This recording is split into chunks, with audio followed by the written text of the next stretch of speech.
गहरे और सरसब्ज जंगल में सुबह का वक्त था। सूरज की सुनहरी रोशनी दरख्तों के घने पत्तों से छनकर जमीन पर पड़ रही थी।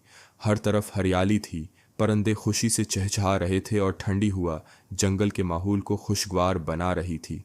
इसी जंगल में एक छोटा सा रीकोन रहता था जिसका नाम रॉकी था। रॉकी बहुत ज़हीन और तजस्सुस वाला था। उसे जंगल के राज तलाश करने और नई जगह देखने का बहुत शौक था।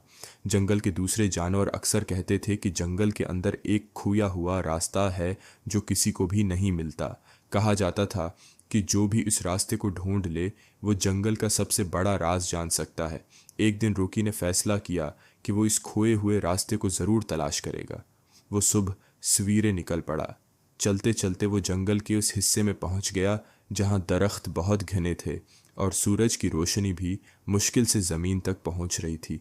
अचानक उसे जमीन पर अजीब से निशान नजर आए। ये किसी आम जानवर के कदमों के निशान नहीं थे। रॉकी ने इन निशानात का पीछा करना शुरू किया। कुछ देर बाद वो एक पुराने और टूटे हुए दरवाजे के सामने पहुंच गया जो पत्थरों के दरमियान खड़ा था। दरवाज़ा बहुत पुराना लग रहा था और इस पर अजीब अलामतें बनी हुई थीं।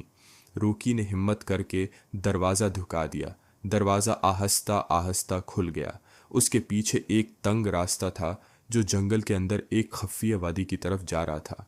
रॉकी आहिस्ता आहिस्ता उस रास्ते पर चलने लगा। रास्ते में उसे एक बूढ़ा कछुआ मिला। कछुए ने कहा, यह रास्ता हर किसी के लिए नहीं होता। रॉकी ने कहा, मैं सिर्फ जंगल का राज जानना चाहता हूँ।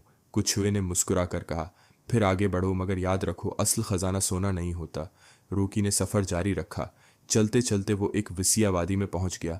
वहाँ एक बहुत बड़ा दरख्त खड़ा था जो बाकी दरख्तों से कई गुना बड़ा था। दरख्त की जड़ों के दरमियान एक चमकता हुआ पत्थर रखा हुआ था। जैसे ही रॉकी उसके करीब गया पूरे जंगल में हल्की रोशनी फैलने लगी। इसी वक्त आसमान से एक बड़ा सफ़ेद अकाब नीचे उतरा। अकाब ने कहा, यह जंगल की रोशनी का पत्थर है, ये जंगल को जिंदा रखता है। रॉकी हैरान हो गया। अकाब ने कहा, जो जानवर इस रास्ते तक पहुंच जाता है उसे जंगल की हिफाजत का जिम्मेदार समझा जाता है।